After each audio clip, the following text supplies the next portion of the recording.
Buenas noches con todos y todas. Eh, este evento lo organiza la Maestría en Comunicaciones que está a mi cargo. Quiero darle la bienvenida a los y las presentes y a aquellos que nos siguen en línea. Esta reunión, mejor dicho, estas reuniones es el compromiso de la maestría no solo con la formación, sino también con la investigación y la reflexión y el vínculo que tenemos y queremos con la sociedad y el país desde una perspectiva humanista. La actual reunión es la primera de 3 mesas que estamos organizando con la participación de estudiantes egresadas y graduadas de la maestría, quienes van a compartir con ustedes sus trabajos, sus reflexiones y sus tesis, ciertamente. La mesa que nos convoca hoy día se llama Comunicación, Memoria y Resistencia Cultural.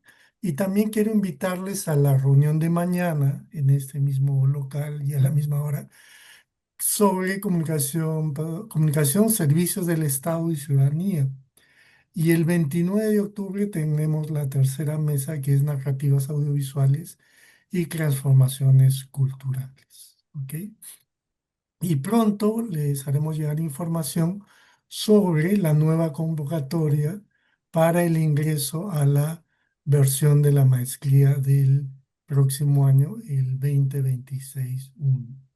Sin más que agregar, quiero dejarles con ustedes con Fátima Martínez. Fátima es quien va a moderar esta mesa. Ella es doctora en periodismo y periodista, ciertamente fotoperiodista para ser más exactos, por la Universidad Complutense de Madrid. Ella reside actualmente en Perú y es profesora de planta del Departamento de Comunicaciones y también profesora de nuestra maestría. Fátima, la mesa es toda tuya, lo dejo en buenas manos.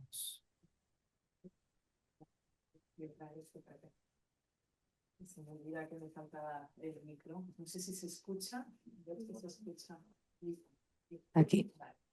Buenas tardes. Vamos a tener un examen sobre comunicación y resistencia cultural. Me limito a presentarlas porque nuestra misión es aprender de ellas. 3 mujeres como 3 soles. Tenemos aquí. Beatriz Sipner, ¿no? Sí. Beatriz Sipner, egresada de la maestría en comunicaciones por la Pontificia Universidad Católica del Perú, magíster física de la Universidad de Género. 8 años al servicio de la cooperación internacional, aportando desde la comunicación y desarrollo proyectos vinculados a infraestructura, desarrollo como gestión del territorio, pueblos indígenas y las verdes. Su trabajo enfoques disciplinarios, equidad, construcción de estrategias y aprendizajes colectivos. Un placer tenerte aquí, Beatriz. Puedes comenzar. Tienes 15 minutos, ¿vale? Ok, gracias. Primero que nada, quisiera, se escucha, ¿no? Quisiera agradecer esta oportunidad de los resultados de trabajo de campo, de investigación sobre comunicación audiovisual participativa, jóvenes Cacatayo, de la comunidad sur de Callao. De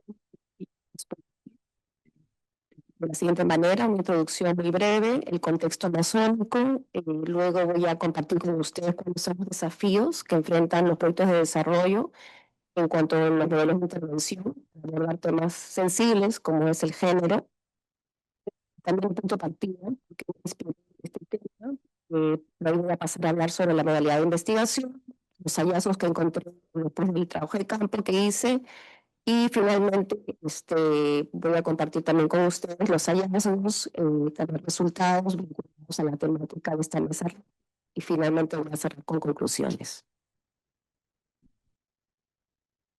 Brevemente, se investigar Este tema es cómo una comunicación visual de equidad de género en jóvenes en Cataño, sur, provincia de Ucayali.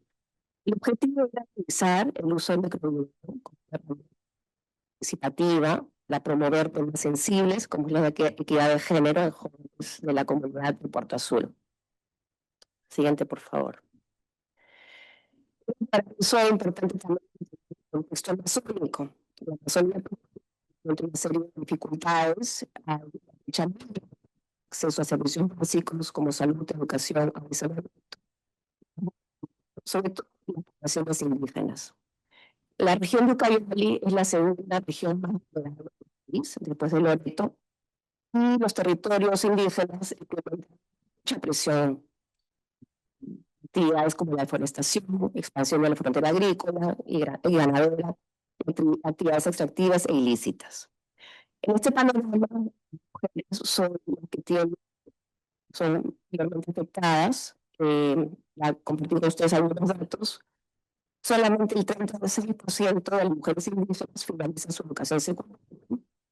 Y en cuanto a la violencia doméstica, el 63% han implementado casos de violencia doméstica. Y en el caso de Ucayali es sorprendente porque casi el 40% de las mujeres entre 15 y 49 años han esa experiencia doméstica. En cuanto al embarazo adolescente, es sorprendente que el 1% de chicas entre 15 y 19 años han tenido un hijo y estado embarazadas. Y en cuanto a la tasa de mortalidad es mayor que la de Asimismo, también solamente el 40% de las mujeres indígenas saben leer y escribir. Y por otro lado, en promedio, las mujeres indígenas amazónicas tienen de 4 a 5 hijos, lo que también sube centros de salud adecuados cercanos. La siguiente, por favor.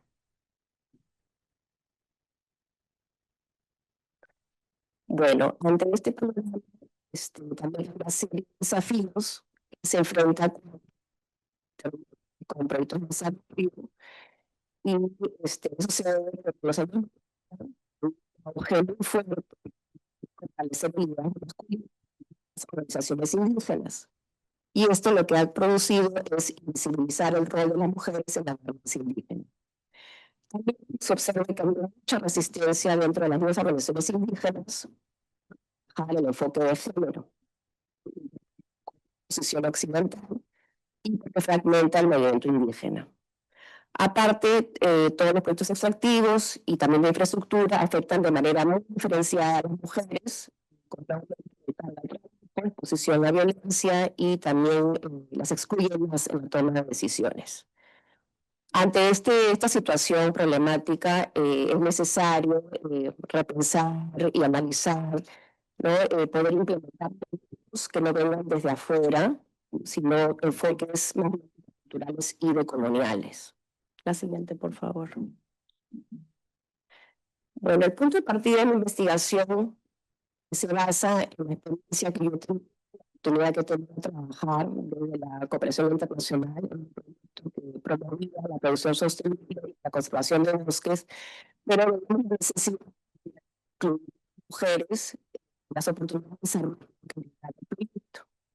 Y en ese sentido, comenzamos a trabajar iniciativas piloto, donde se seleccionaron una fue Puerto Azul para trabajar en el enfoque de género y adolescentes.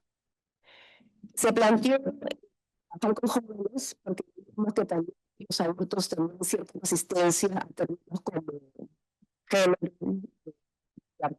que son conceptos básicamente de la cultura occidental, y vimos que había sí trabajar con los jóvenes. Entonces se desarrolló un participativo a través de talleres de sensibilización y la idea es trabajar con los su propia lógica, ¿no? Acerca de cuáles son los roles que cumplen los hombres y las mujeres en el hogar, cuando participan en las asambleas comunitarias. Y se vio, se preguntó acerca de la relación con compartir más en el hogar. Y también se me inició, bueno, repartir esas tareas significativas, cerca del 65% y del 30%. Fue el proceso, ¿no? Que se abrió con estos jóvenes que participaron, tanto hombres como mujeres, salieron temas como estereotipos, ¿no? Comentarios como que los hombres que cocinan son gays. Y ahí se abrió todo un debate.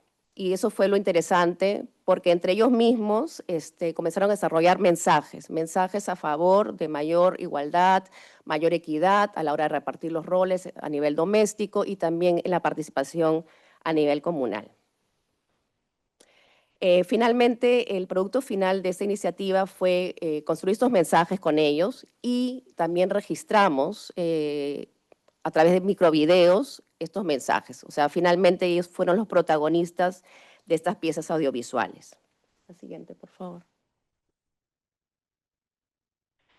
¿Cuál fue la metodología de trabajo? Bueno, para mí fue una experiencia muy interesante y esto se dio en el año 2023 y el momento en que yo decidí trabajar esto fue porque me imaginé que al regresar me gustaría saber qué opinaban al respecto, cómo se veían en el microvideo. Y bueno, fue una metodología en la que implementé de investigación, acción participativa. Busqué de poner a los jóvenes en el centro de la investigación, que ellos sean los protagonistas, recoger sus percepciones, ¿no? Y co-construir con ellos el conocimiento. En ese sentido, lo que empleé fue un enfoque cualitativo, etnográfico y participativo, y se basó en entrevistas a profundidad.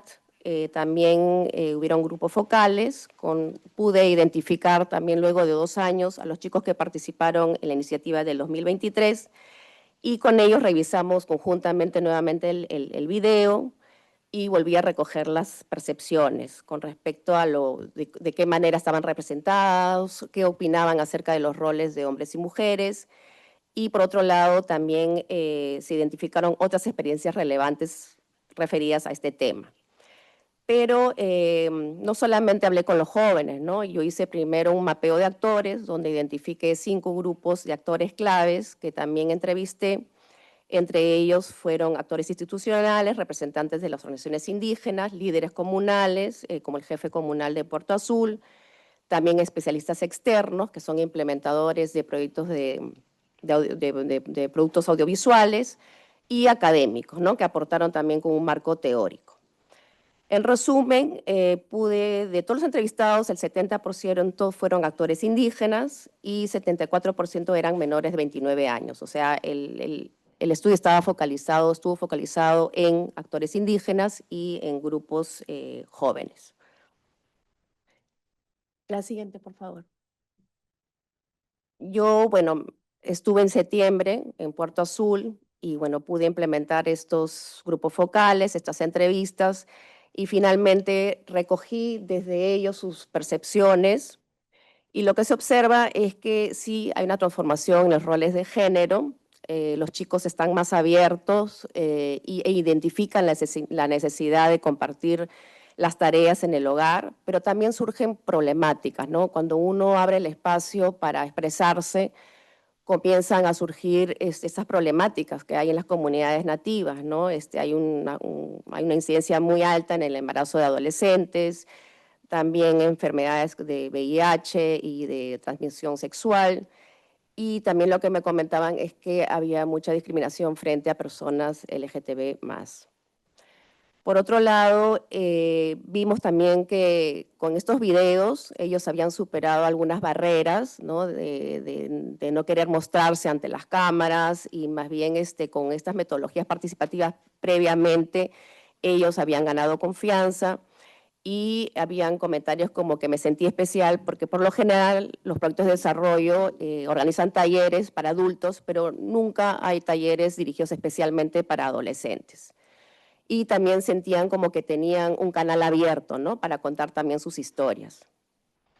Por otro lado, este microvideo participativo lo que permitió fue co-crear contenido, ¿no? Y lo que también se observa es que ellos están muy interesados en mostrar también su cultura, tienen un arraigo muy fuerte al territorio, son jóvenes que se interesan por la naturaleza, por su territorio, por más que también ellos provienen de hogares mixtos, ¿no? Mestizos, en el sentido de que no son netamente cacatayo, ¿no? Si uno ve a fondo, muchos de ellos vienen de padres migrantes, ¿no? De la región andina, y el papá, la mamá también pueden ser cacatayos, ¿no? Pero hay una fusión de cultura ahí, sin embargo, ellos sienten una identidad muy fuerte con la cultura cacatayo. Por otro lado, también una serie de riesgos, ¿no? Cuando uno utiliza ese tipo de herramientas audiovisuales, ¿no? Porque hay muchos defensores del territorio por todas las actividades ilícitas que existen en el terreno, y lo que se tiende a hacer es centralizar esta lucha colectiva en una sola persona. Y por otro lado, también lo que se observa es cuando se viene desde afuera con una idea de hacer un documental sobre cierta comunidad, hay una tendencia por exotizar, ¿no?, a la cultura indígena y retratar de manera muy hiperrealista, que no tiene que ver en realidad con la vida cotidiana de una comunidad indígena, ¿no? En este caso la comunidad Cacataibo de Puerto Azul. Por otro lado, otro aspecto muy importante que salió fue que estas iniciativas necesitan pensar también en la sostenibilidad. Uno llega con herramientas, llega con unos equipos, llega con un equipo interdisciplinario, pero también es muy importante dejar capacidades instaladas en la misma comunidad.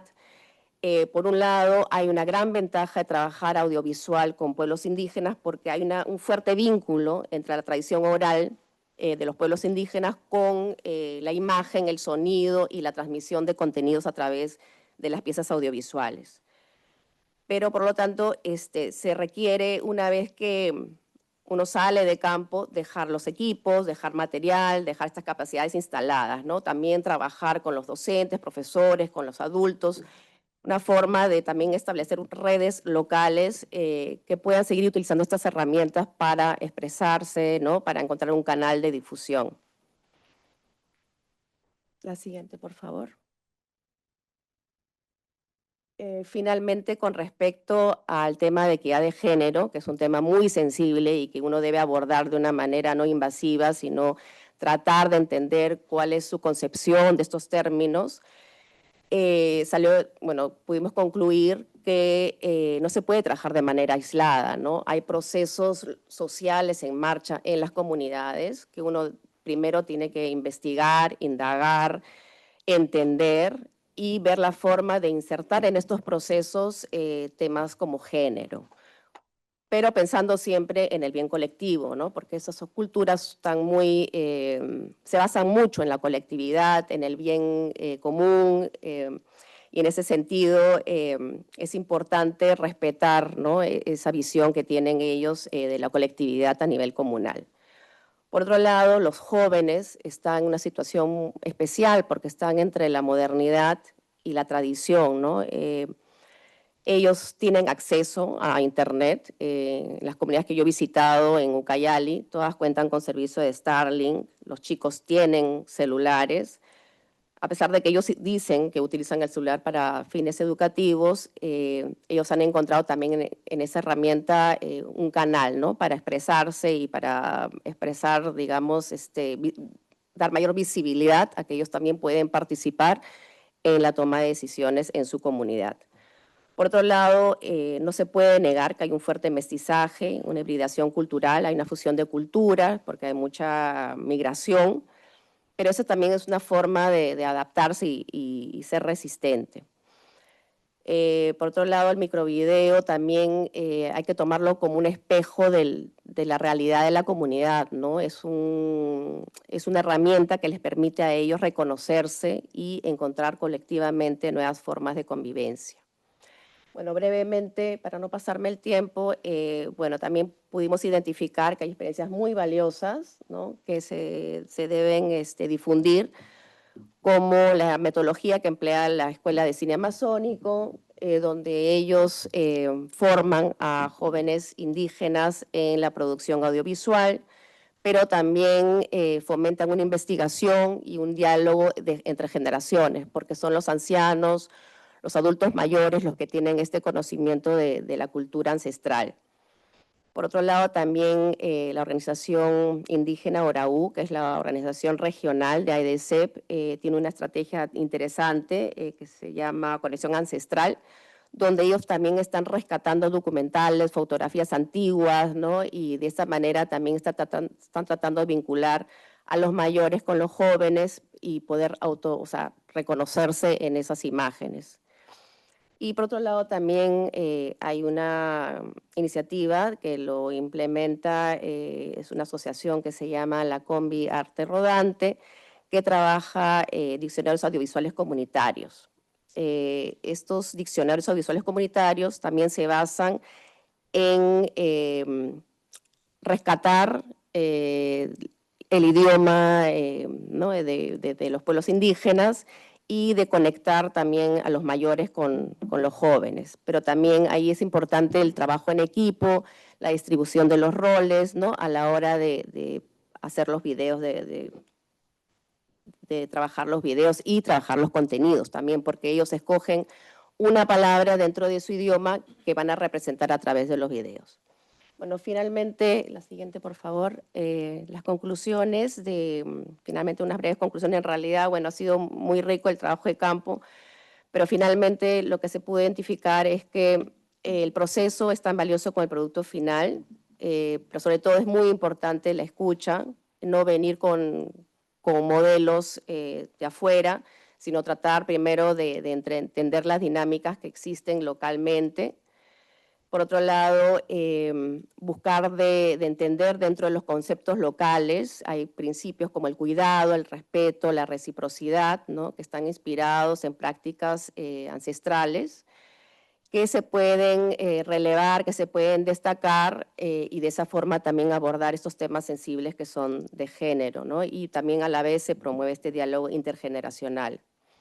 Por otro lado, también hay que considerar protocolos éticos a la hora de ingresar a las comunidades. Necesitamos tener el consentimiento informado, ¿no? De las personas que van a ser involucradas en la investigación. Lógicamente, contar con una autorización comunal y, sobre todo, tener un enlace, un facilitador dentro de la misma comunidad, ¿no? Que sirva de intérprete. Por otro lado, también se recomendó utilizar mucho el tema de humor, ¿no? El humor está muy presente en la cultura indígena amazónica, la música, testimonios espontáneos, ¿no? Y esto genera una mayor conexión emocional con la audiencia. Asimismo, vimos cómo surgen esos temas sensibles, ¿no? Que pueden ser violencia de género, ¿no? Estas cosas que suceden en las comunidades, es también abordar estos temas con las organizaciones de base que están en las mismas comunidades, con los padres de familia, los docentes, para generar círculos de contención y de protección. Y finalmente, no hay que olvidar que una vez que uno establece comunicación con estas comunidades, ¿no? La conexión, el proyecto puede terminar y uno sale de campo, pero a veces, bueno, frecuentemente la conexión continúa y el canal sigue abierto. Entonces creo yo que debemos estar a la altura de responder a ello con mucha empatía, con ética y con compromiso. Bueno, muchas gracias. Muchísimas gracias. No sé si hay... Muchísimas gracias. No sé si hay alguien que quiera preguntarle o lo dejamos para después, ¿no? Dejamos para después. Me encanta que hayas traído al Amazonas y comunidades de cerca de Ucayali, porque parece que se nos olvida que más del 60% del territorio peruano es amazónico. Un 63% del territorio peruano es amazónico y se nos olvida. Y se nos olvida con frecuencia. Vamos a seguir con Suani Vegazo. Suani Vegazo es comunicadora y magíster en comunicaciones. Tiene más de 7 años de trayectoria en marketing y en el sector educativo. Su trabajo se distingue por la capacidad de integrar estrategia y creatividad, generando proyectos que conectan de manera auténtica con las audiencias. Paralelamente es fotógrafa, como me gusta, yo también hago fotografía, y apasionada del arte y la cultura, la que le permite aportar una mirada sensible y estética en cada iniciativa que desarrolla. Bueno, pues Ani, todo tuyo. Gracias. Muchas gracias. Primero, agradecer por la invitación. Es bastante satisfactorio poder compartir investigaciones como esta. Mi investigación se titula Las fotografías de Martín Chambi, Memoria y reflexiones sobre la identidad puneña. Esta investigación en realidad tiene un trasfondo muy personal. Yo he vivido casi toda mi vida en la ciudad de Puno y he podido ver de cerca cómo son sus expresiones culturales, cómo es que el puneño se puede identificar con su misma cultura. Entonces, cuando yo llegué a Lima en el año 2018, vine como que con ese sentimiento, ¿no? De querer revalorar, de querer de cierta forma también agradecer a esta cultura tan bonita que es la puneña. Entonces, junto también con la pasión que tengo hacia la fotografía, como que ahí había un vínculo que quería yo eh, aplicar, ¿no? Y bueno, en este caso aparece el... Uy, no cambié acá. La siguiente, por favor. Listo. En este caso aparece el personaje principal, que es Martín Chambi Jiménez. Él, bueno, es fotógrafo, fue fotógrafo entre los años 1891 y 1973 y fue uno de los principales exponentes de la fotografía, sobre todo documental en el Perú y en América Latina, claro está. Entonces, su labor fotográfica se caracterizó por poder abordar la cultura andina, la visión andina de una forma muy delicada, muy profunda también, de cierta forma, ¿no? Martín Chambi, bueno, como ustedes saben, quizás algunos no saben, pero es de Puno. Martín Chambi es puneño. Él nació en una provincia que se llama Coasa, de Carabaya. Entonces, él nació en Puno y estuvo muchos años, bueno, viajó a Arequipa, se formó, trabajó en Arequipa y finalmente se estableció en el Cusco, ¿no? Entonces, toda esa línea yo creo que también ha sido positivo para que pueda, ¿no? Establecer su labor fotográfica y como la conocemos hoy en día.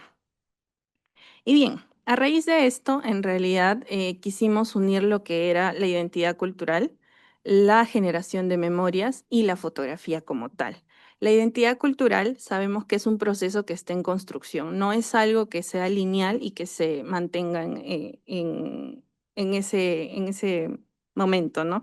Sino que se va construyendo a raíz, por ejemplo, de dónde vives, de tu entorno social, de cómo tú te expresas, o sea, son muchísimos factores que pueden definir tu identidad como tal.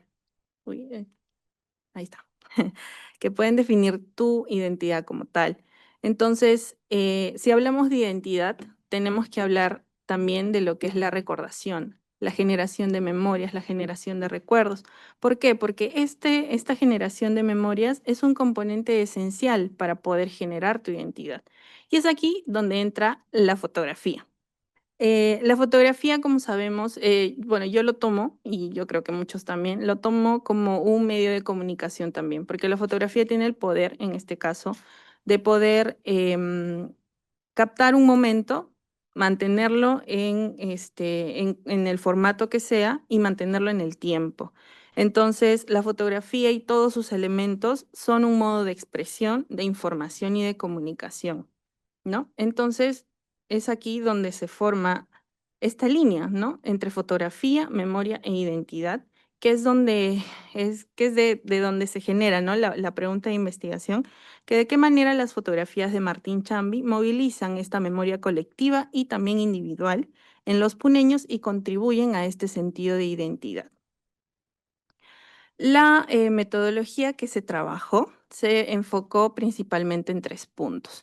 Esta investigación es de tipo cualitativa, entonces hemos tenido varias percepciones que en un momento le voy a detallar. La primera fue la selección de fotografías de Chambi, ¿sí? Estas fotografías dataron de 1920 a 1945 y tenían específicamente que ser de Puno, fotografías de Puno, que puedan mostrar distintas ramas de la cultura. Puede ser tradiciones, danzas, música, paisajes, etcétera, ¿no? Estas fotografías fueron escogidas a criterio personal, dado que, bueno, yo he visto, creo, muy de cerca lo que es la cultura puneña. Entonces, yo sentía que estas fotografías podían servir mucho para la investigación y para la técnica que estábamos aplicando.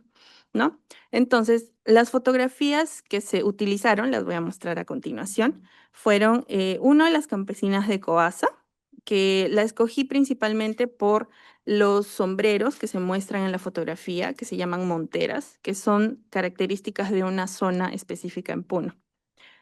De ahí se escogió lo que es la cascada de Oyachean Macusani. Esa cascada es un atractivo turístico, es bastante conocido y bastante también importante para los puneños allá. También se escogió la fotografía de la ceremonia de los cirios en el templo de Ayaviri, Puno. Esta la escogí principalmente porque los puneños son muy fieles a su cosmovisión y a cómo celebran sus fiestas patronales y tienen ciertos rituales dependiendo del distrito, de la provincia. Entonces, esta fotografía, que es una de mis favoritas, yo creo que caracterizaba mucho eso, ¿no? Como siguiente, un autorretrato de Martín Chambi en Coasa, su ciudad natal. De ahí, un campesino tocando la zampoña, una expresión musical, que es muy conocido también. Creo que acá también lo he visto en el tiempo que yo estudiaba acá, que son los sicuris. Entonces también es bastante representativo allá. Lo que es la iglesia de Pomata en Puno, que es una de las iglesias más antiguas allá y bastante representativo también. De igual forma, la roca de Tinajani en Melgar. Esta la puse principalmente porque también es un atractivo turístico, pero se ha mantenido a lo largo del tiempo. Yo he regresado a Tinajani hace unos 3 años, 4 años, y la fotografía es tal cual. De ahí seguimos con lo que es Amanecer en Corani, un paisaje que podía ser interpretado de diferentes formas. Uy. Un momento, por favor. Listo. Y Balseros en el lago Titicaca en Puno, que es una fotografía bastante icónica, que representa, ¿no? El principal atractivo, por decirlo, turístico de Puno. Y el danzarín de la Diablada. Sí, el danzarín de la Diablada en Puno. Esta fotografía se escogió porque yo sabía dentro de mí de que se iba a identificar como que el paso del tiempo, viendo esta foto y viendo cómo ha evolucionado este traje.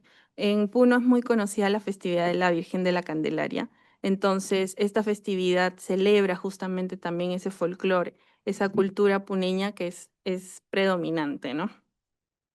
Y bueno, como punto número 2, se realizó un análisis fotográfico tanto de contenido y de forma. Este análisis fotográfico está enfocado en una teoría de Roland Barthes, que es el análisis denotativo y connotativo. Este análisis denotativo es la primera visión que se ve de las fotografías que acabamos de ver.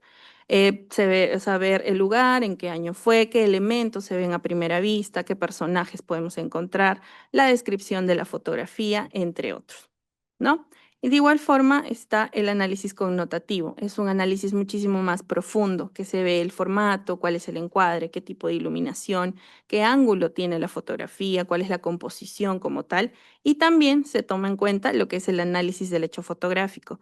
Este análisis se basa principalmente en qué es lo que la fotografía busca representar, qué elemento es el más representativo en la fotografía y cuál es el sentimiento que genera al ver esta fotografía, ¿no? Este análisis ha sido personal, obviamente viendo y teniendo en cuenta todos los aspectos que he mencionado anteriormente para poder realizar este análisis. Finalmente pasamos a campo y se realizaron focus group y entrevistas a profundidad. En estos focus group aplicamos lo que es la elicitación fotográfica. La elicitación es un término psicológico que significa provocar, proveer. Entonces, básicamente era mostrarles a los participantes fotografías físicas e incentivarlos a que puedan dar sus percepciones, sus comentarios, las emociones que les puedan brindar, ¿no? Se realizaron 4 focus groups de diferentes rangos de edad. El primer focus group fue con niñas, porque fueron todas mujeres, fue con niñas de 12 a 16 años, niñas adolescentes. De ahí con jóvenes de 18 a los 25, 26 años. Con adultos de los 35 a los 45 aproximadamente. Y adultos mayores, que era desde los 50 en adelante. Entonces, ¿cuáles fueron los resultados que se tuvieron, ¿no? A raíz de estos focus group? Primero, que las fotografías sí sirvieron como un activador de la memoria, tanto colectiva como individual, ¿no? Estas fotografías dispararon recuerdos personales y familiares sobre todo, que pudieron hacer que los participantes se identifiquen muchísimo con estas fotografías. Como punto número 2, hubo un reconocimiento de una identidad visual andina y puneña. Los sujetos pudieron identificar en estas fotografías los rasgos culturales con los que más se sentían representados, como son vestimenta, la vestimenta tradicional, lo que son los rituales, como les decía, la arquitectura, el entorno rural, etcétera, ¿no? Y hubo una interacción también entre ellos que, bueno, había como que preguntas que coincidían, respuestas que coincidían, ¿no? Tercero, que hubo un contraste generacional en la interpretación de las imágenes. Los focus group, o sea, obviamente dieron resultados bastante enriquecedores, yo creo, y uno de los contrastes más bonitos que hubo fue entre el primer grupo, que eran las personas más chiquitas, por decirlo así, y los adultos mayores, ¿no? Mientras que los adultos mayores sintieron, o sea, se sintieron como que directamente representados y recordaron escenas de su juventud, o de sus familias, ¿no? De sus papás, de sus abuelos. Los jóvenes, o sea, miraban más que todo estas fotografías con mucha curiosidad, ¿no? Se identificaban, pero a través de las vivencias que su familia les había inculcado, ¿no? De sus papás, de sus abuelitos, de igual forma, ¿no? Entonces, este hallazgo pudo demostrar de cierta forma que las fotografías mantienen viva esta memoria intergeneracional, ¿no? Como punto número 4, tomamos la revaloración del pasado puneño desde el orgullo, ¿no? En estos grupos focales se pudo observar que hablar sobre las fotos y lo que se tenía dentro de las fotos, reinterpretaron como que esta mentalidad y las personas se sintieron muy orgullosas de ver lo que estaban viendo. Ahí, ¿no? De lo que estaban viendo y como les digo, desde el orgullo, no desde la carencia como tal, ¿no? Estas imágenes ayudan a construir también una autoestima cultural y mostrar que o sea, su cultura tiene belleza, tiene pasado y tiene una fuerza y un valor simbólico bastante importante. Ya, esta resignificación fue una de las manifestaciones más poderosas del vínculo entre memoria e identidad. Finalmente, el último resultado, o sea, la última cosa que encontramos fue que las fotografías como medio de diálogo comunitario, ¿no? Los focus group sobre todo evidenciaron que estas imágenes generaron conversación, generaron vínculo, generaron una reflexión colectiva también. Entonces, no solamente los participantes compartieron recuerdos, sino que también compararon sus experiencias del pasado, cómo y qué es lo que significa ser puneño el día de hoy, ¿no? Entonces, es así que la fotografía se convierte en un espacio de encuentro simbólico donde la identidad se construye colectivamente a partir de la memoria visual. Y bueno, finalmente, con las conclusiones, pudimos, yo creo, responder y concluir a la pregunta de investigación que las fotografías de la región Puno realizadas por Martín Chambi actúan como un ícono y es una representación de la cultura puneña, tienen un carácter etnográfico y también indigenista que resalta manifestaciones prácticas y costumbres culturales. De igual forma, la observación de estas fotografías da lugar a que los participantes de la investigación, tanto jóvenes como adultos, reconozcan los elementos culturales más significativos para ellos y se identifiquen con ellos, ¿no? Y finalmente, las fotografías de Puno del fotógrafo puneño Martín Chambi actúan como un factor de relación entre identidad y memoria. Pudimos comprobar que, bueno, la teoría inicial entre la identidad y memoria y bueno, que el sentido de identidad está estrechamente ligado a la memoria y que actúan juntas. Muchísimas gracias.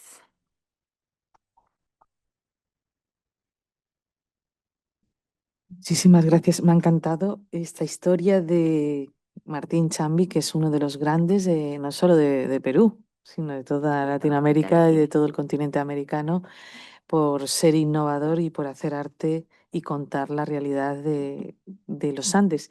Yo no sabía que había nacido en Puno. Entonces aquí un elemento novedoso también rescatar esas primeras imágenes suyas, que no son solo las de Cusco, ¿no? Claro que sí, claro que sí. Bueno, vamos a continuar con Carla Jurupe, Y os agradezco los tiempos porque yo estoy tan feliz con vosotras que no me percato ni del tiempo. Entonces, Carla Jurupe es magíster en comunicaciones por la PUC, máster en marketing por la Universidad de Barcelona y licenciada en marketing y gestión comercial por la USIL. Su experiencia profesional se basa en la identidad de marca y en el desarrollo de proyectos digitales. Vamos a ver un proyecto que se llama Poetas del Asfalto, ¿no? Sí.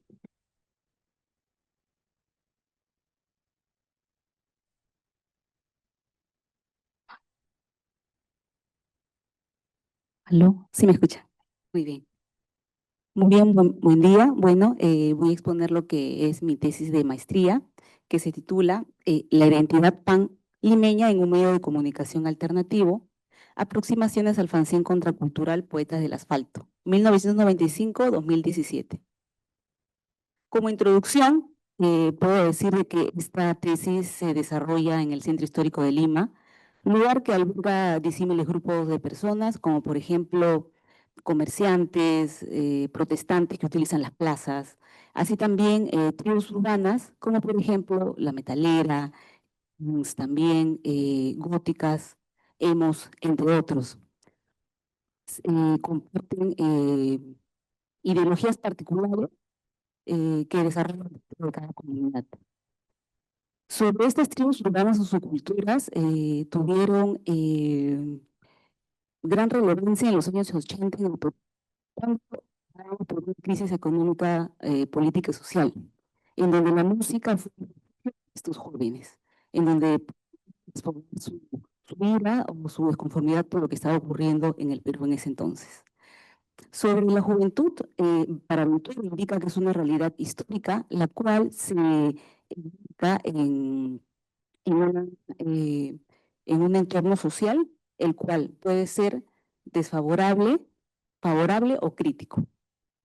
También Ventura indica que la juventud, por desarrollarse cambios, con pugnas intergeneracionales, erróneamente se indica que la juventud es una etapa rebelde y de contestación.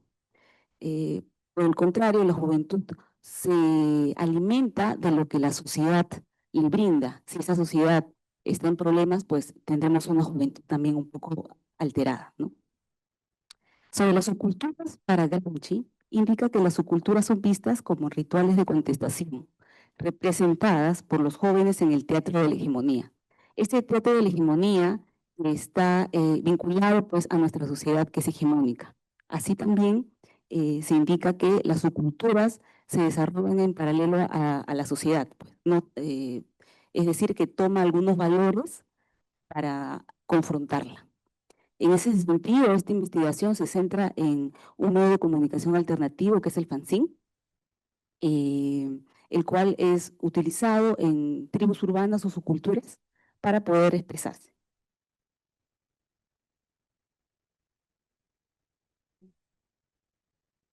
Muy bien, sobre el objetivo general de esta investigación es analizar las características de la comunicación alternativa del fanzine contracultural Poetas del Asfalto.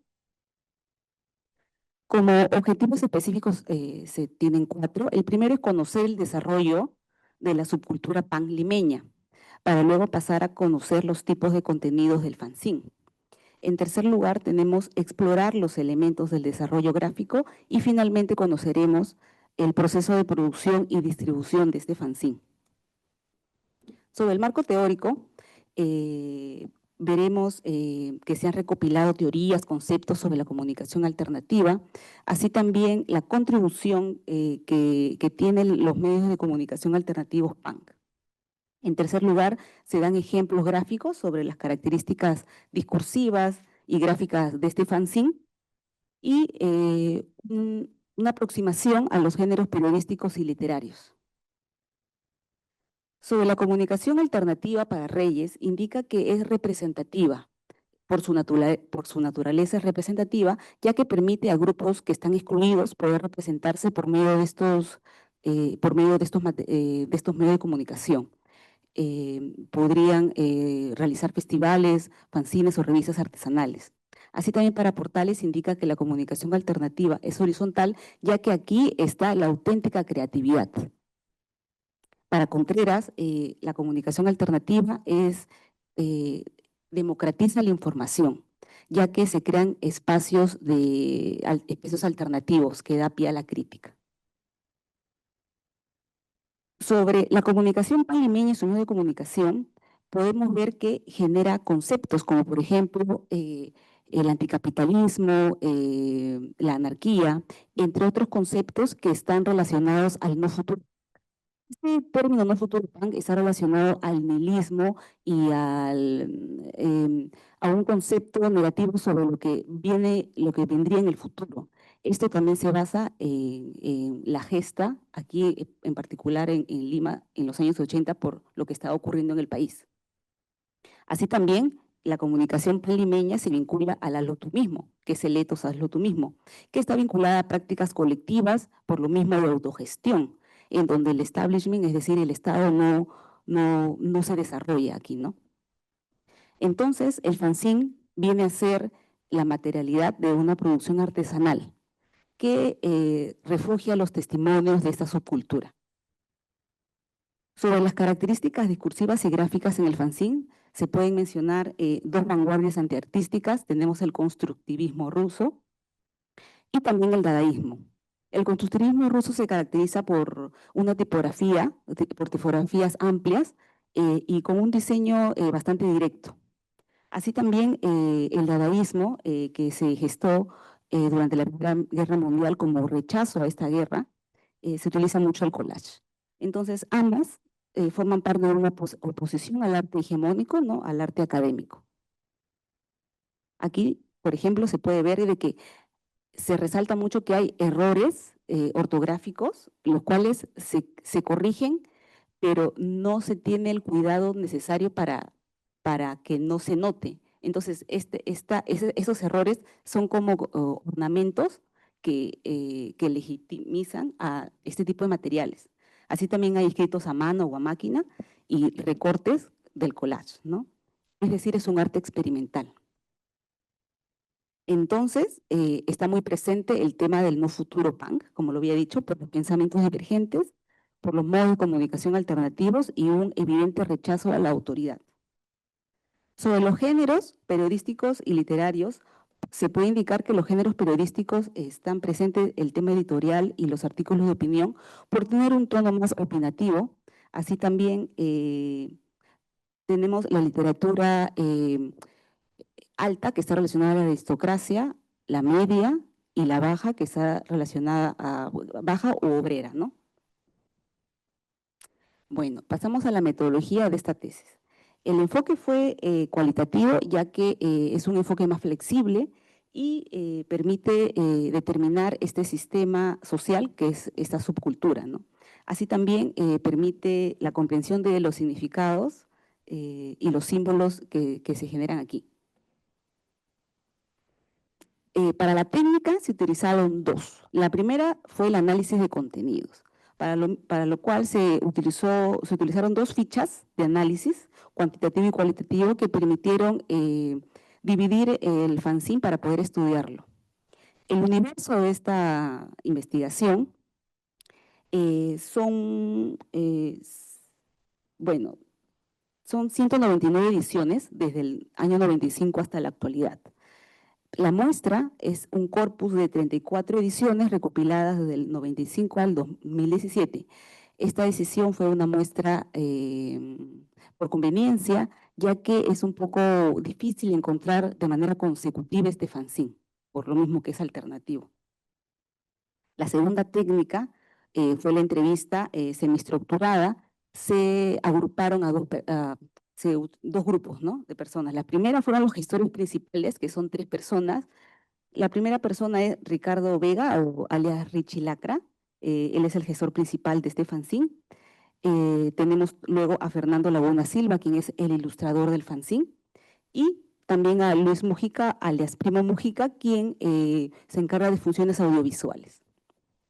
El segundo grupo fue una entrevista a investigadores y participantes, los cuales son autores de libros relacionados a la subcultura panlimeña, así también a 2 personas que han participado también en este fanzine. Sobre los hallazgos y discusión, podemos decir de que el PAN como una mediación social. Tenemos el comentario de Fabiola Basso, una de las entrevistadas, indica que si bien los años 80 para los jóvenes tuvieron más herramientas para poder educarse, sin embargo no tuvieron las mismas oportunidades que sus padres. Por ese motivo es que el No Futuro PAN fue acoplado de una manera más ágil a este grupo de personas. Así también para Richie Latra indica que el PAN no solamente fue una propuesta de confrontación musical, sino también una alternativa, una ruptura a lo que se venía dando en ese entonces a la crisis social y política, ¿no? Y también Fernando Casamar indica que en el PAN está muy ligado al copyleft, es decir, al pirate y difunde, en donde hay un nulo respeto por los derechos de autor. Otros hallazgos se pueden indicar que el género periodístico de opinión y género lírico están presentes en todo el corpus, es decir, en las 33 ediciones de la presente tesis, en donde se puede hallar que los temas y experiencias complejas como sentimientos como odio, desconformidad, son muy empleadas en estos tipos de materiales. Por el contrario, el género interpretativo y narrativo están en menor grado, considerando que el lenguaje descriptivo y dispositivo no es muy explotado en este tipo de material. Sobre la composición y diagramación, pues el ilustrador Fernando Laguna, ilustrador del fanzine, indica de que el fanzine Poeta del Asfalto se caracteriza por con alto contraste, por lo mismo que son fotocopias, y también pues bastante color negro. La tipografía es bien diversa, es porque hay un mix de tipografías, como se puede ver aquí a la derecha. Ya, gracias. Ya, ya. Hay un trazo irregular y esto se basa en el arte libre y autodidacta, ¿no?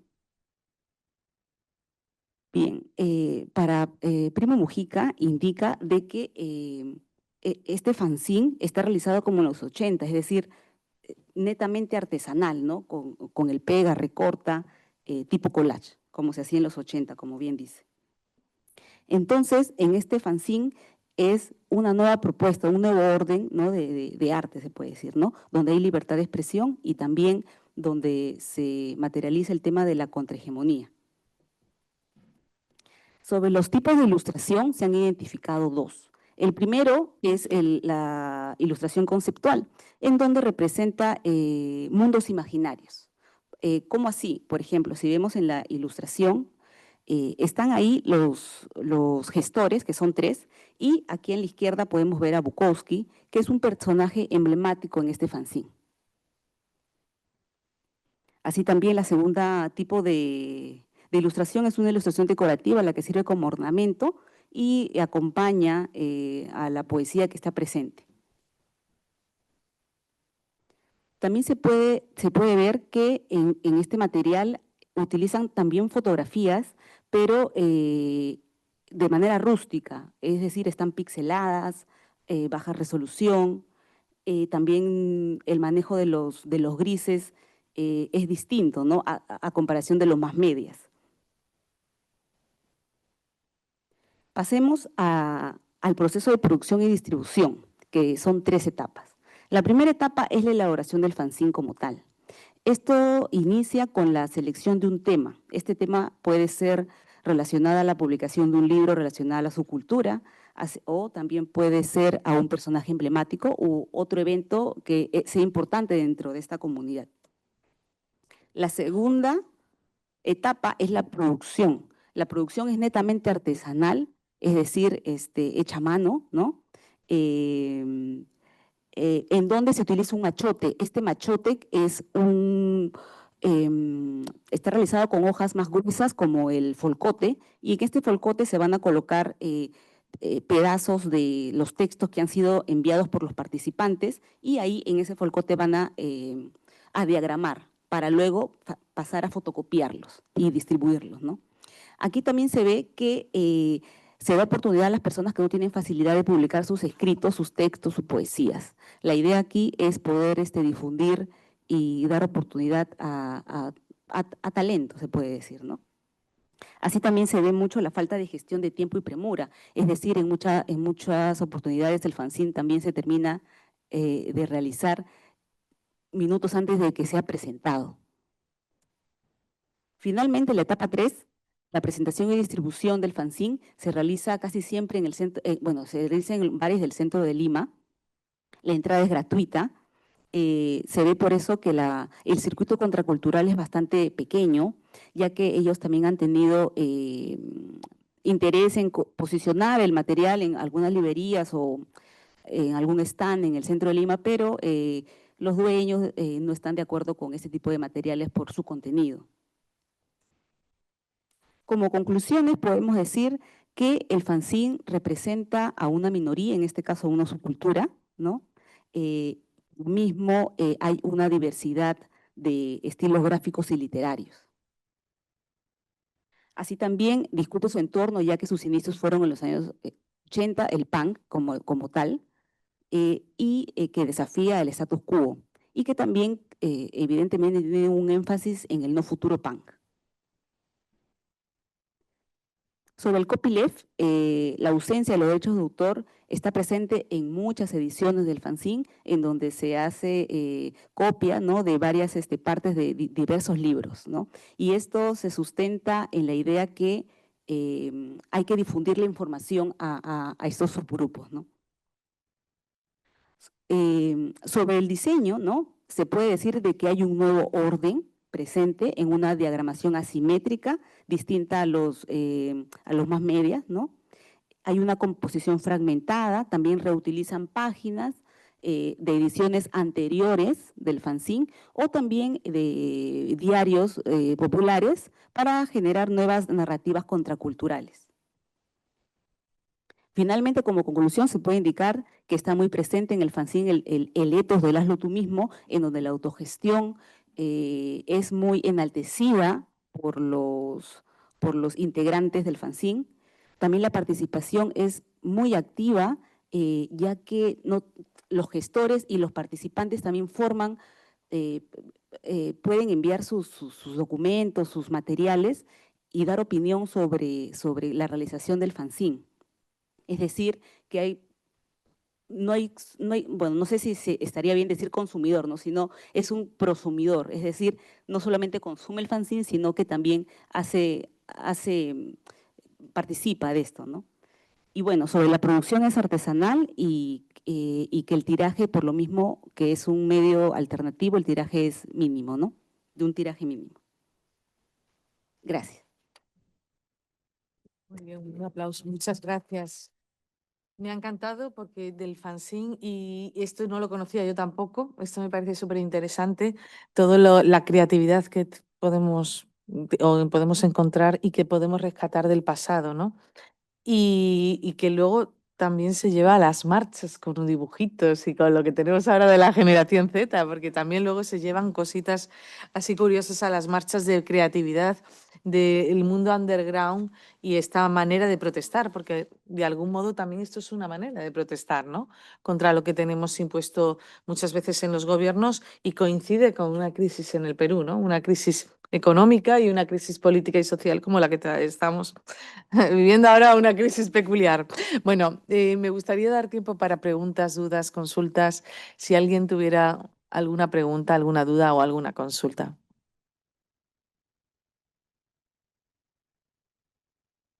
Bien, dale. Sí.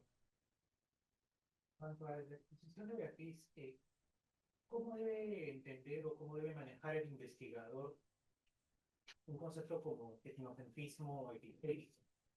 Lleva el investigador su marco teórico y puede no ser, puede ser resistido por la comunidad a la que estudiamos, ¿no? Gracias.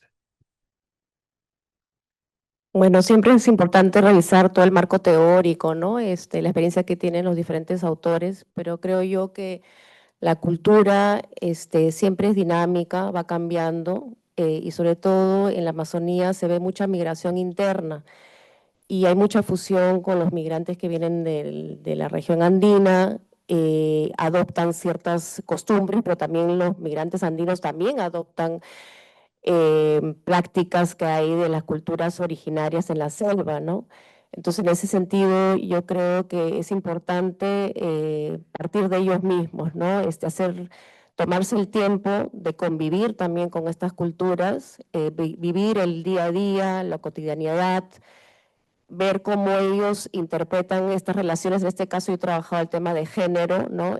Siempre se plantea de que hay una subordinación de la mujer, que las estructuras son muy jerárquicas, pero cuando uno vive el día a día con ellos, se encuentra con que a veces no es así, ¿no? Porque uno compara la cultura occidental con la cultura que encontramos en la Amazonía, pero vemos que también las mujeres tienen un ¿no? ciertos aspectos como la cocina, la comida, preparar los alimentos que son súper importantes, por ejemplo, para las culturas indígenas amazónicas, y de esa forma, por ejemplo, las mujeres ejercen un cierto poder. También con el conocimiento de las plantas medicinales, son ellas las que manejan ese conocimiento y de alguna forma ejercen también un poder en su núcleo familiar. Entonces yo creo que es muy importante entender que la cultura es dinámica, va cambiando, fusiona, hay muy hibridación cultural, y que y cada comunidad es un universo, ¿no? Yo también he visto, bueno, he tenido la experiencia de poder conocer diferentes pueblos originarios, no solamente la Takataibo, Shipibo, Yanesha, y se ve que siempre ha habido mucha migración y mucha mezcla entre ellos mismos también incluso. Entonces creo que hay que tomar siempre, ser muy respetuosos de cuáles son sus estructuras actuales, que son muy cambiantes.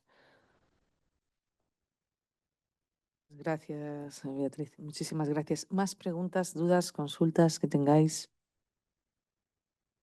Sí.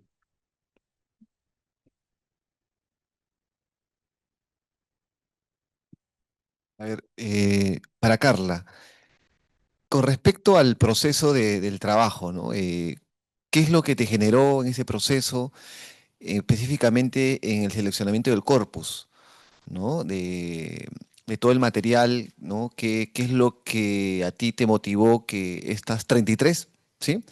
33 fanzines sean los elegidos, ¿no? Gracias.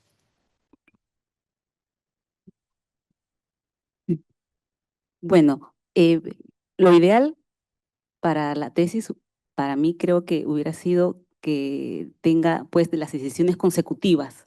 Primero, ¿no? Yo quería las 33 consecutivas, porque, pero fue muy complicado, ¿no? Fue muy complicado encontrar este material porque no está en internet. Tienes que preguntarle al gestor principal o en todo caso a algún integrante que te quiera prestar para fotocopiar este material. Sin embargo, me motivó que sí o sí tenía que terminar en este corpus al menos la primera edición del fanzine para hacer una comparativa entre la primera y una de las últimas del 2017, ¿no? Entonces ahí se ve también el tema de la gráfica y el discurso que ellos utilizan. Sí, eso fue. Es muy interesante todo el tema del fanzine y hay gente que sigue haciendo fanzine en Lima. Y hay personas que hacen unos trabajos maravillosos. Lo que pasa es que no lo sabemos, incluso con fotografía underground, y van distribuyéndolo de manera gratuita. Esto también es otro mundo que es bueno rescatar. ¿Más dudas, consultas que tengáis? Yo quiero preguntar, si no, a Sani Pegazo, que nos falta por preguntar, sobre Martín Chambi y, bueno, pues qué herencia cultural nos deja desde el punto de vista puneño, porque verdaderamente parece que siempre hemos conocido a Chambi a partir de lo que hizo en Cusco, y eso de ir al origen tiene un mérito tremendo por tu parte. ¿Cuál es la motivación principal de mostrar el Chambi de Puno, ¿no? El Chambi del origen puneño, el que está en su ciudad natal? Bueno, muchas gracias. Yo creo que fue sobre todo la motivación de dar a conocer algo que muchas personas no sabían, ¿no? Como usted lo dice, Chambi se instaló prácticamente y la mayoría de su obra fotográfica se conoce la del Cusco, ¿no? y yo creo que son también fotografías muy bonitas, muy representativas, pero muy pocas personas conocían el Chambi que trabajaba para su ciudad natal, ¿no? También fue de verdad un gran descubrimiento poder ver que Chambi había trabajado también en Puno, cierto, quizás es menos que la que se trabajó en Cusco, pero de cierta forma representó muy bien sobre todo lo que es la cultura. Yo he podido identificar, yo creo que en carne propia, que el puneño es bastante orgulloso de su cultura. Ellos dicen mucho lo que es el puneñismo, ¿no? Yo soy bastante puneñista, dicen. ¿Por qué? Porque al lugar donde van ellos es como que quieren llevar su cultura, hacerla conocer. em, Arraigarla de cierta forma también, ¿no? Entonces, el hecho de encontrar estas fotografías yo creo que sirve mucho también para que eso pueda ser visibilizado. En un Perú hay muchos Perús. Es que Perú es que Perú tiene mucho, ¿no? Entonces, Perú es una historia completamente diferente a Cusco y es completamente diferente a Amazonas, a Iquitos y bueno, pues es mostrar la otra cara del Perú, ¿no? Exacto. Y que además que es muy preciosa, por otro lado, que tiene una peculiaridad única. Bueno rescatar lo de los fanzines, bueno rescatar lo de las imágenes de Martín Chambi y bueno rescatar lo que se están haciendo en comunidades con mujeres y con microvídeos en Ucayali, microvídeos participativos, que tú le das esos me imagino que tú le das las pautas a las personas para que se hagan sus vídeos y entre las comunidades, te pregunto Beatriz, si ellos se graban a sí mismos, porque esto también es una técnica de recabar informaciones. Yo te doy este material para hacer un trabajo etnográfico o cultural y vosotros hacéis los vídeos conforme a los parámetros que tú les das, ¿verdad? Bueno, la idea es darle las herramientas tecnológicas, o sea, pautas básicas para registrar, pero la idea en realidad es que ellos mismos definan qué tema, cómo se quieren autorrepresentar, cómo quieren ellos que las audiencias externas los vean a ellos, qué contenidos quieren ellos difundir. Creo que eso es lo más valioso, ¿no? Que ellos encuentren en la herramienta audiovisual un canal de expresión también y de liderazgo. Muchas gracias. Que esto son técnicas de investigación, pero que no es fácil trabajar con comunidades indígenas y que se graben y que tengan unos parámetros. No es nada fácil muchas veces porque, entre otras muchas cosas, no siempre llega el Internet y no siempre tenemos Internet y porque tenemos que aprender a trabajar en comunidades alejadas y remotas, ¿no? Bueno, actualmente yo he detectado que tienen servicio de Internet a través de Starlink y que los chicos, sí, cada vez es más frecuente que tienen celulares, ¿no? En ese sentido, la idea es que ellos también puedan trabajar con aplicaciones que son gratuitas, ¿no? Se conectan a Internet, ellos es como que la conexión con el mundo externo, ¿no? Y muchos de ellos, como han manifestado, ven la herramienta audiovisual como una herramienta que les permite a ellos también soñar con ese mundo externo. Pero lo interesante que yo también veo en los chicos es que tienen este arraigo con su territorio y por más que ellos dicen, quiero estudiar en Lima o me quiero ir al extranjero, siempre piensan en que quieren regresar para ayudar a sus comunidades.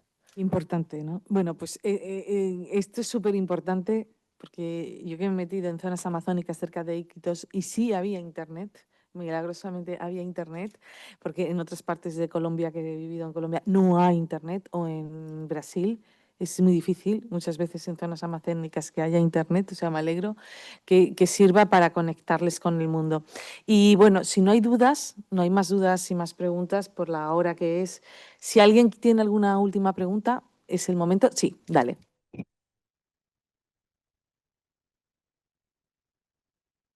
Gracias, buenas noches. Voy a hacer una pregunta así concreta a la señorita Carla, ¿no? Acerca del fanzine Poeta del Asfalto, ¿no? Eh, por ejemplo, en esta edición que nosotros habíamos conseguido, eh, denota, por ejemplo, que este tipo de trabajo, ¿no? Artesanal, ¿no? desde la precariedad, bueno, mayormente es un trabajo de gente que procede de las canteras del rock subterráneo, ¿no? Y otras vías, ¿no? Por ejemplo, acá el fanzine en esta edición creo que no lo tiene. Bueno, me parece que ha tomado ya un sesgo un poco más, más en el contexto actual. Por ejemplo, es acerca, digamos, de la que la bancada expresidenta, esa señora, ¿no? ¿No? Boluarte, ¿no? Que a algunos le dicen Balearte. Bueno, por ejemplo, eso es en acotación a la pregunta a la señorita amiga Carla. ¿Te parece que todavía este tipo de publicaciones, en cuanto y en tanto en el momento que estamos viviendo, que es bastante crítico, a manera, digamos, de volantes, ¿no? Digamos, de, que pueda motivar no solamente, digamos, en el ánimo del combate directo, ¿no? A estos que están en el poder en estos momentos, sino que también es un vehículo que nos parece que también puede contribuir en una u otra forma a que las muchachas, los jóvenes o los que crean conveniente en la participación ahorita en la oposición en las calles, digamos, a que incremente, ¿no? En alguna u otra forma, lo que es fundamental, nos parece, ¿no? La conciencia crítica, ¿no? El activismo, ¿no? Y me parece que ese tipo de cosas quisiera que la señorita Carla nos diga algo al respecto. Muchas gracias. Es a ti por preguntar y por ir otra vez a los fanzines. Sí, bueno, gracias, Ricardo. Em, sí, me parece que, si bien es cierto, no, en las últimas ediciones del fanzine se está haciendo más evidente la presencia del tema político que está ocurriendo actualmente. Y sí, evidentemente el fanzine no solamente se mueve en esta subcultura punk, ¿no? Sino también en otras, y por lo mismo que este fanzine es, por su materialidad, es muy versátil, ¿no? No solamente en su formato también lo es, ¿no? El que yo he estudiado, ¿no? Es en un formato, ¿no? Es un A4 doblado, ¿no? Un A5, pero este material, sí, es un manifiesto de pensamientos, de crítica que convergen para poder generar diversas gráficas, pero siempre basadas en los pilares del hazlo tú mismo y el no futuro pan, ¿no?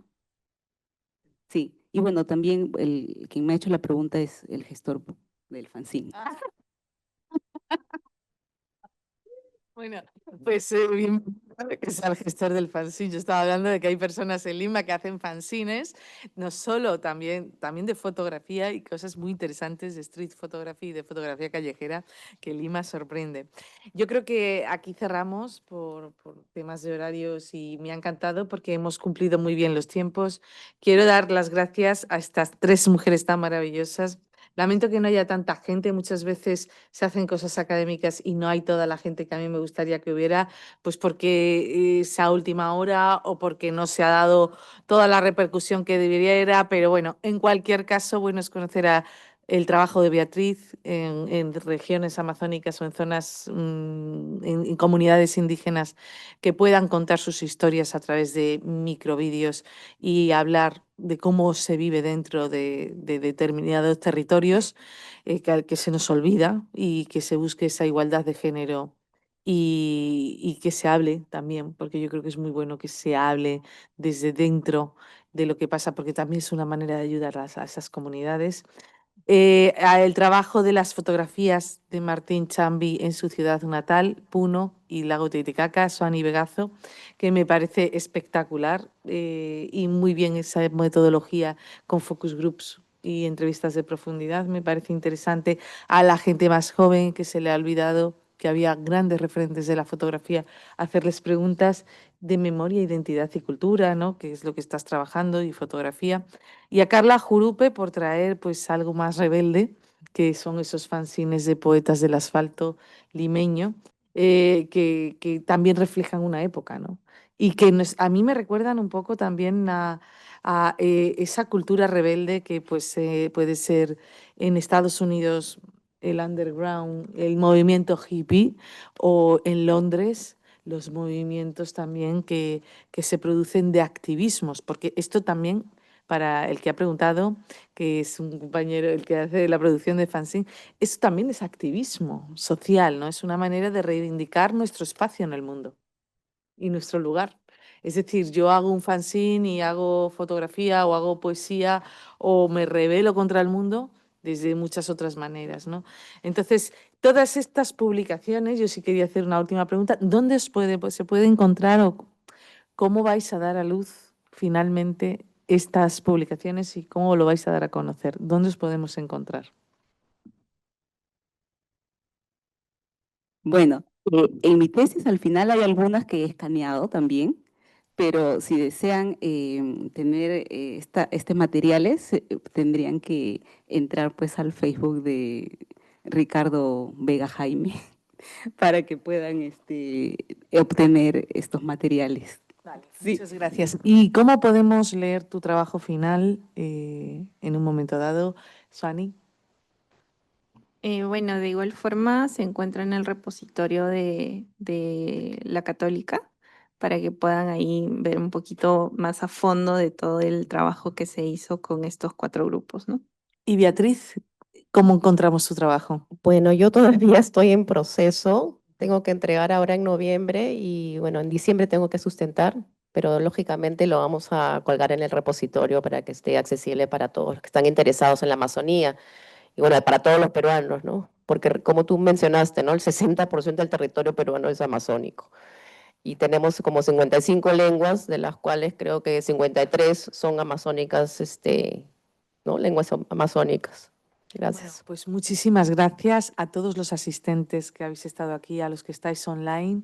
Y bueno, un aplauso para estas mujeres tan maravillosas, ¿no? Gracias.